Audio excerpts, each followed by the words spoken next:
le burn-out peut être traité par hypnothérapie. Oui, effectivement. J'ai accompagné beaucoup de personnes dans cette période de burn-out pour les aider à s'en sortir et à redéfinir ce qui est juste pour eux. Parce qu'effectivement, il y a une crise existentielle qui, euh, qui se manifeste au travers du burn-out, qui est souvent la perte de sens et la perte de limites, la perte de fixation, de besoin, de ce qui est juste pour soi et de ce qui est le plus juste pour soi. Et à ce moment-là, j'accompagne les personnes à identifier déjà ce qui a provoqué, quels sont les facteurs qui ont provoqué cet état-là, pour ensuite les apaiser, les libérer au niveau émotionnel, puisque ça nous renvoie également à la fois à notre propre histoire et à la fois aux facteurs, aux conditions, les contextes dans lesquels on a évolué qui nous convenaient en fait pas du tout. Et en identifiant cela, cela permet ensuite d'apaiser les symptômes pour ensuite se recentrer sur ce qui permet d'avancer autrement, de redéfinir le sens pour soi. Et pour cela, eh bien, plus la personne connaît ses besoins et ses limites, plus la personne rebondit ensuite vers une nouvelle direction de vie, qu'elle soit professionnelle ou privée, et qui l'empêchait auparavant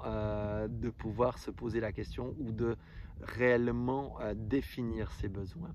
et ses limites. Parce que en posant ses limites, on sait jusqu'où on veut aller et on sait dans quel contexte on veut évoluer ou avec quel type de personne on veut évoluer ou plus. C'est ça une des clés, on va dire, de la libération de l'état d'épuisement, c'est aussi de ne plus être en relation avec des contextes et ou des personnes ou des types de personnes qui ne nous font pas du bien. Et dès le moment où on l'a identifié, ensuite, en hypnothérapie, on vient apaiser ces mémoires-là au niveau émotionnel pour ensuite se libérer, on va dire, de la charge émotionnelle qu'il y a eu en lien avec le passé, que ce soit privé à nouveau ou professionnel, puisque c'est dans les deux sphères que ça se passe souvent et qui se cumulent et qui provoquent l'état d'épuisement la plupart du temps. Et la question du sens, eh bien, c'est vraiment plus on identifie ce qui nous fait du bien, plus on identifie ce qui nous fait plaisir et qui nous apporte de la joie, et plus en hypnothérapie, on va aller renforcer ces objectifs pour que la personne les atteigne et ne perde plus ce cap pour prendre les décisions et les actions ensuite qu'il faut. Et moi, j'ai à cœur vraiment, durant tout ce processus, d'y aller pas à pas, avec le rythme qu'est celui de la personne, des besoins que sont ceux de la personne, pour ensuite bien l'accompagner, bien déterminer les sessions pour qu'elle puisse ensuite en bénéficier le plus possible dans ses actions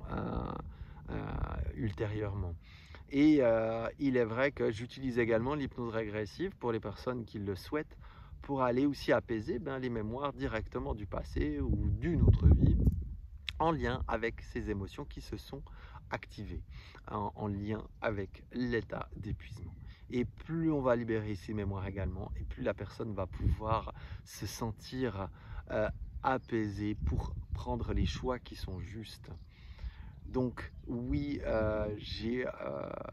eu à cœur déjà d'accompagner beaucoup de personnes dans cette période de burn-out, et je continuerai à le faire, voyant les effets positifs que ça a eu sur les personnes. Et donc, si cette question vient à toi, sache que l'hypnothérapie peut t'aider à apaiser cette situation-là, pas à pas, couche par couche.